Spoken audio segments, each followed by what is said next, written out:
पाषाण युग की बात आप कह रहे हैं और वो पाषाण तो आज की तारीख में भी कहने के लिए तो आस्था पर चोट लग जाती है लोगों को। सब कुछ जो कुछ हो रहा है पाषाण के नाम पर ही तो हो रहा है। पाषाण बैठा दो, पाषाण यहाँ रख दो, पाषाण वहां रख दो, पाषाण ऐसे कर दो और उसके पीछे ये जो मानवता का क्षरण हो रहा है, आदमी आदमी के खून का प्यासा हो गया है। इसमें जाहिर सी बात है ये जो पूरी पूरी राजनीतिक धारा अपनी निकल करके आती है। अगर हम उसका उल्लेख करें तो 1885 की जो आपने कहा कि उसी कांग्रेस के प्रधानमंत्री, तो 1885 वाली जो कांग्रेस थी, वो उसका जिस तरीके से विकास क्रम चला है, तो वो 1885 वाली कांग्रेस तो आज नहीं है। 1900 भी कांग्रेस नहीं है, 1942 वाली भी कांग्रेस नहीं है, 1947 वाली भी कांग्रेस नहीं है, 1956 1962 वाली कांग्रेस भी नहीं है, 1987 वाली भी कांग्रेस नहीं है। तो यह तो विकास क्रम चलता है और इतना ही क्यों, हम तो ये कहेंगे कि ये कांग्रेस तो खैर अपना जो सब अपना सिंबल बदलती रही, सब कुछ बदलता रहा। कम्युनिस्ट पार्टी, जो कम्युनिस्ट पार्टी 1919 वाली थी, 1925 वाली थी, वह भी तो आज की तारीख में उसकी क्या स्थिति बनी है। लेकिन ये कोई भी राजनीतिक धारा हो, उसके पीछे एक सांस्कृतिक आंदोलन उसको बल देता है, उसको मजबूती प्रदान करता है। अच्छा, वामपंथी आंदोलन है, वामपंथी आंदोलन को सांस्कृतिक धारा देने का काम तो नसीब लेखक संघ किया करता था, भारतीय जननाट्य संघ किया करता था। लेकिन अभी जितनी धाराएं हैं, अभी जैसे भारतीय जनता पार्टी है, भारतीय जनता पार्टी में भी तमाम सांस्कृतिक धाराएं उसके अंदर है जो उसको पीछे से पुख्ता करती, पुष्ट करती है। लेकिन इसमें से कोई भी धारा ऐसी नहीं दिखाई पड़ती जो मानवता के रास्ते पर, असली चीज तो यह है कि मानव मानव रहेगा कि नहीं, मानव मानव के लिए होगा कि नहीं, मानविकता बचेगी कि नहीं बचेगी। तो मानवता के पथ पर किस तरीके से हम अपने समाज को आगे ले जा सके, इसके लिए आपका संगठन आपका संस्कृत कर्म उस पर क्या करने वाला है, क्या कर रहा है? देखिए क्या है कि मेरा ये 32 साल में ये आकलन है कि पूरी दुनिया भर में और विशेषकर भारत में राजनीतिक कौम संस्कृति चेतना शून्य है, कला चेतना शून्य है। उनको कला से कोई लेना देना नहीं है। अब आप देखिए हम एक-एक विषय को लेकर के जैसे सामने आए हैं, जैसे ये साल और पिछला साल और उसके पहले वाला साल, वैसे तो कहें पूरे 32 साल, लेकिन विशेषकर नीति जो है वो शब्द है और राजनीति शब्द को राजनेताओं ने इतना गंदा बना दिया है कि एक सामान्य व्यक्ति उसको समझता है कि राजनीति गंदी है, समझते हैं ऐसा लोग। तो हमने अपने राजगति नाटक से ये चेतना जगाने का अभियान शुरू किया है कि भाई मेरे, आप ये समझो कि संविधान ने, अब इसमें एक संदर्भ आता है कि एक व्यक्ति बोलता है 70 साल में क्या हुआ, तो उस व्यक्ति को बताने की ज़रूरत है कि 70 साल में भारत के इतिहास में कभी भी मनुष्य को मनुष्य नहीं समझा गया। कभी भी महिलाओं को पुरुष के बराबर अधिकार नहीं दिया गया। कभी भी बहुजनों को श्रेष्ठ वर्ण के साथ, समता के साथ नहीं देखा गया। तो हे देश को गर्त में ले जाने वाले व्यक्ति, आपको ये समझ में आना है कि 26 जनवरी 1950 ही भारत का स्वर्णिम इतिहास है। वो ना आपके कृष्ण के समय में था, ना आपके राम के समय में था।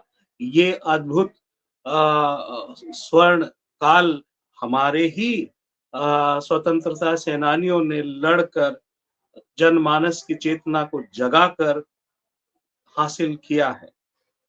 लेकिन आज आप देखिए कि संस्कृति के नाम पर जिस तरह से, और इसमें एक कमी रही जो हमारे लिए एक चुनौती है आनंद भाई, संस्कृति कर्मियों के लिए, कि संस्कृति क्या है, ये हम जनमानस को बताएं। क्या वर्णवाद हमारी संस्कृति है? और वर्णवाद की वजह से ही 70 साल में संविधान नहीं पहुंचा भारत की आत्मा तक। वहां वर्णवाद का दीमक है। और मैं बताऊं, आज हम बहुजन चैनल पे बात कर रहे हैं, तो बहुजन चैनल पे आज आस्था की पालकी कौन ढो रहा है? बहुजन ही ढो रहे हैं। उनके सारे सबसे ज्यादा मत हैं, उन्हीं का बहुमत है। लेकिन ये विरोधाभास हमारे लिए आज बना हुआ है कि जिनको कभी मनुष्य नहीं समझा गया, जिनको कभी पशु से भी हीन समझा गया, वही आज आस्था के नाम पर इन विकारियों की पालकी ढो रहे हैं और देश को पाषाण युग में ले जा रहे हैं।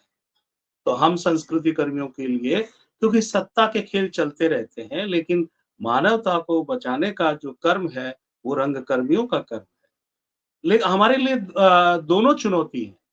हमारे लिए ये भी चुनौती है कि रंग कर्म के नाम पर चंद भांड सत्ता ने खड़े कर दिए हैं। सत्ता ने कुछ प्रशिक्षण संस्थान बना दिए गए हैं, जो कहीं नाच गा कर के नाम कमा लेते हैं, लोकप्रिय हो जाते हैं। उनकी लोकप्रियता नाटक और रंगकर्म का विनाश करती है। जैसे एक व्यक्ति की लोकप्रियता आज देश का विकास कर रही है, विनाश कर रही है। विकास करने की बजाय विनाश कर रही है। अब हम एक और बात को भी देखें कि पढ़ा-लिखा वर्ग किस तरह से अंधा है। दरअसल ये शिक्षा जो है ना, वो कौन बनेगा करोड़पति का जुआ घर बन गई है, जहाँ 4 ऑप्शन में से 2 चुनने पड़ते हैं और उसमें से चंद अधिकारी हो जाते हैं, फिर चंद कुछ और हो जाते हैं और चंद न्यायपालिका में बैठ जाते हैं। मतलब सोचिए क्या वो व्यक्ति तर्क संगत होगा? वो संविधान की बेंच जिसने एक पत्थर को कहा, अरे पत्थर के साथ अन्याय हुआ है। सोचिए, हमारी चुनौती ये भी है कि जो आज सुबह-सुबह कर ड्रामा कर रहे हैं टीवी पर पत्रकारिता के नाम पर और बोल रहे हैं, अरे आप जो है वो इतने साल तंबू में थे। अरे मूर्खों, आपको ये भी नहीं पता कि अगर ईश्वर है इस दुनिया पे, मैं तो खैर मानता नहीं, लेकिन अगर ईश्वर है, उसको तुम कौन होते हो छत देने वाले, घर देने वाले? अरे अपने राजनीति की रोटियाँ सेकने वाले। और देखिए, ये कमाल है, क्या कभी कोई ईश्वर अपने बचाने में अपने बचाव में बोलने आया है? नहीं आया। मतलब व्यक्ति का इंटरप्रिटेशन है। हमारे सामने आनंद भाई एक और चुनौती है कि किस तरह से काव्य जो कल्पना वाला काव्य है, वो किस तरह से लोगों को अंधी गहवर में ले जाता है, जिसको वो आस्था कहते हैं। मुझे बता दें कि इस पाषाण युग में जाने वाले जिस राम का आप और पूरा देश एक भक्ति की अफीम खाए हुए है, उसका कोई ऐतिहासिक प्रमाण है क्या? एक कवि की कल्पना है, उस कवि का नाम है तुलसीदास। उसके अलावा कौन-सा ऐसा इतिहास है, कौन-सा ऐसा आर्कियोलॉजिकल कौन-सा ऐसा प्रमाण है, जिससे हमें कौन-सा वैज्ञानिक प्रमाण है, जिससे हमें पता चलता है कि इस तरह का कोई राज्य था, इस तरह का यहीं पे जन्म हुआ था। आप देखिए, बड़ा ही पाखंड जो है इतना सरेआम किसी काल में मुझे नहीं लगता हुआ होगा। और हम नाटक के लोग हैं, तो हम लोगों को दर्शकों को ये कहते हैं कि हम झूठ मतलब नाटक झूठ होता है, लेकिन आप में सत्य की जोत जलाने के लिए हम रंगकर्मी झूठ बोलते हैं। लेकिन सत्यमेव जयते के मार्ग पर चलने वाला देश कैसे पाखंड के पथ पर अपने विनाश की ओर आगे बढ़ रहा है, ये सबसे बड़ी चुनौती है, जो किसी काल में नहीं हुई।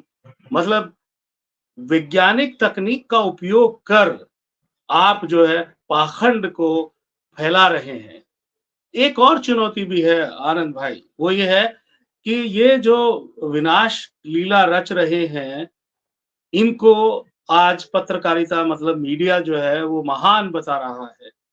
इनकी महानता को हमें जनमानस तक ये बताना है कि आप अपने रोजमर्रा के जीवन में देखिए और 4 कागज के टुकड़े कहीं स्वच्छ जगह पर फेंक दीजिए। शाम को आपको थूक, मलबे, विकार और कचरे का ढेर मिलेगा। तो ये जो महान व्यक्ति जिसको बताया जा रहा है, जो हर पल झूठ बोलता है, वो उसी तरह से गंदगी पसार रहा है और कचरा फैला रहा है। एक तरह से वो गटर की तरफ लोगों को ले जा रहा है। तो झूठ, अफ़वाह अपने आप पसरती है, सत्य को खोजना पड़ता है। और हम थिएटर ऑफ रेलेवेंस के साथी जिसको आर्ट कहते हैं, अंग्रेजी का शब्द है art, AR romance T, A romance with truth, यानी कि हम सत्य के शोधक हैं और हमारा रंग वहाँ उस ओर जाता है जहां एक मोहनदास नाटक को देखकर सत्य के मार्ग पर चलकर इस देश को पाखंड से बाहर निकालकर राजनीतिक चेतना जगाते हुए स्वतंत्र करने में अपनी आहुति देता है। हमारा रंग कर्म वो रंग कर्म